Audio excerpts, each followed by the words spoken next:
Hi all, welcome to VR tailorings. ఈ వీడియోలో hands work, computer work అన్నమాట. Computer work కానీ అలాగే మగ్గం వర్క్ కానీ ఏ విధంగా హ్యాండ్ అనేది మనం ఇట్లా కట్ వర్క్ అనేది ఉంది కదా, ఇట్లా స్కాలప్ అంతా కూడా ఎలా మనం తిప్పేసుకోవాలి, స్టిచ్చింగ్ చేసుకోవాలి నీట్గా అనేదా చూపిస్తా. ఈ వీడియోలో చూద్దాము. ఇట్లా మనకు వర్క్ అనేది స్కాలప్లో చిన్నగా వచ్చింది కదా, ఈ స్కాలప్ అంతా కూడా మనం వర్క్ అనేది హ్యాండ్ ఇట్లా లైనింగ్ అనేది తీసుకోవాలన్నమాట. కటింగ్ అనేది చేసుకున్నాం కదా, క్రాస్ అనేది మనకు ఎటు సైడ్ వస్తుందో చెక్ చేసుకోవాలన్నమాట. చెక్ చేసుకున్న తర్వాత మనకు సేఫ్టీ పిన్స్ అనేవి తీసుకుని మనం కదలకుండా పిన్స్ అనేవి అటాచ్ చేసుకోవాలి. ఇలా మనం స్టిచ్చింగ్ చేసేటప్పుడు నీట్గా వస్తుందన్నమాట. స్టిచ్చింగ్ అనేది చెక్ చేసుకుని ఒక 1/2 ఇంచ్ మాత్రమే మనకు తిరిగేటట్లు లైనింగ్ ఇట్లా చూసుకొని మనం పిన్స్ అనేది పెట్టుకోవాలి. మనకు వర్క్ కనపడే వైపు అన్నమాట, కనబడే వైపు మనము ఇట్లా స్టిచ్ చేసుకుంటే ఎడ్జిక్ అన్నమాట. ఈ స్కాలప్ వర్క్ అనేది ఉంది కదా, ఇట్లా మగ్గం వర్క్ కానివ్వండి, మనకు మగ్గం వర్క్లో కొన్నిసార్లు వేసుకోవడానికి అవకాశం ఉండదన్నమాట. అది మరొక వీడియోలో చూపిస్తాను ఏ విధంగానంటే. మనకు ఇదివరకు వీడియోలో కూడా నేను చేశాను, వెళ్ళి చూడొచ్చు. అట్లాగే ఈ డిజైన్ అన్నమాట కంప్యూటర్ ఎంబ్రాయిడరీలో ఇట్లా మనకు డబల్ పాదం మీద వేసుకుని తిప్పుకోవడం చాలా ఈజీగా ఉంటుందన్నమాట. ఇట్లా క్రాస్ అనేది ఎడ్జ్కి అనేది మనం వేసుకుని ఇట్లా స్టిచ్చింగ్ అనేది చేసుకోవాలన్నమాట. చాలా నీట్గా ఫినిషింగ్ అనేది వస్తుంది. ఇట్లా నేను ఎక్స్ట్రా క్లాత్ అంతా కూడా కటింగ్ అనేది చేసుకోవాలన్నమాట. ఇట్లా ఇక్కడ మనకు ఎక్కువ క్లాత్ అనేది ఉంచుకోకూడదు అన్నమాట. ఇట్లా మనకు కట్టు అనేది క్రాస్ తిరిగిన వైపు అంతా కూడా మనం ఇట్లా కటింగ్ అనేది చేసుకోవాలన్నమాట. ఫినిషింగ్ అనేది మనము తిరిగేసుకున్నప్పుడు హ్యాండ్ అనేది చాలా నీట్గా వస్తుందన్నమాట. మనము ఫినిషింగ్ వర్క్ బ్లౌజులకి చాలా నీట్గా ఇవ్వాల్సి ఉంటుంది. ఇప్పుడు ఇంకొంచెం కూడా మనం పాదానికి కొంచెం తక్కువనే మనం అనేది మార్జిన్ క్లాత్ అనేది పెట్టుకోవాలన్నమాట.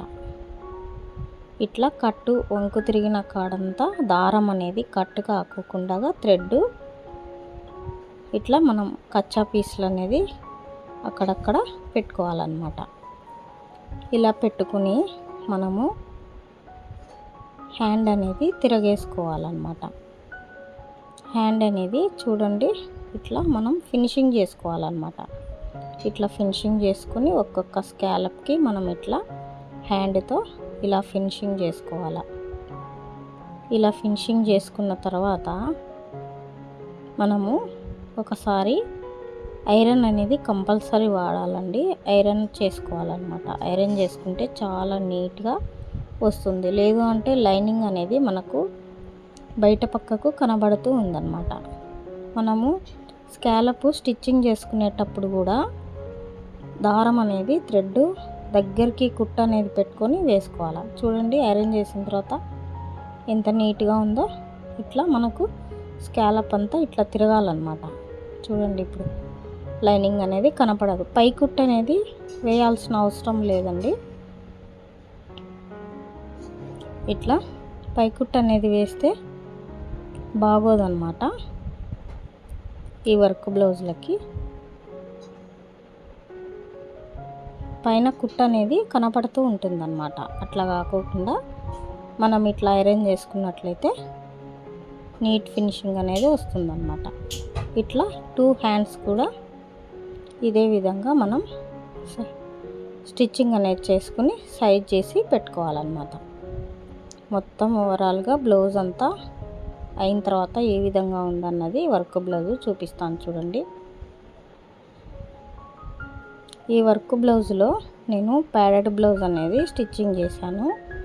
వీడియో అనేది లెంతీ అవుతుంది కాబట్టి ఎలా మనం ప్యాడెడ్ అటాచ్ చేసుకోవాలన్నది మరొక వీడియోలో అయితే చూపిస్తాను. చూడండి వర్క్ అనేది 2 హ్యాండ్స్ స్కాలప్ అంతా ఏ విధంగా నేను నీట్గా తిప్పుకున్నామో మీరు కూడా ఇలా చూసి ఇదే విధంగా నేర్చుకోండి.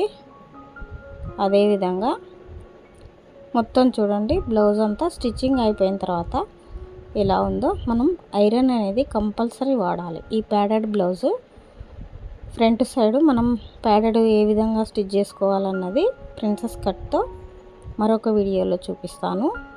ఈ వీడియో హ్యాండ్స్ మాత్రమే ఇలా మనం అనేది అటాచ్ చేసుకొని మొత్తం స్టిచ్చింగ్ అయిన తర్వాత ఇలా ఉందన్నమాట బ్లౌజ్ అనేది.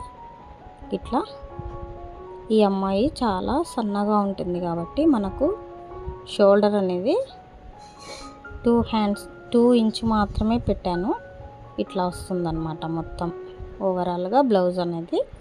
చాలా నీట్గా మనం ఐరన్ అనేది కంపల్సరీ వాడాలి.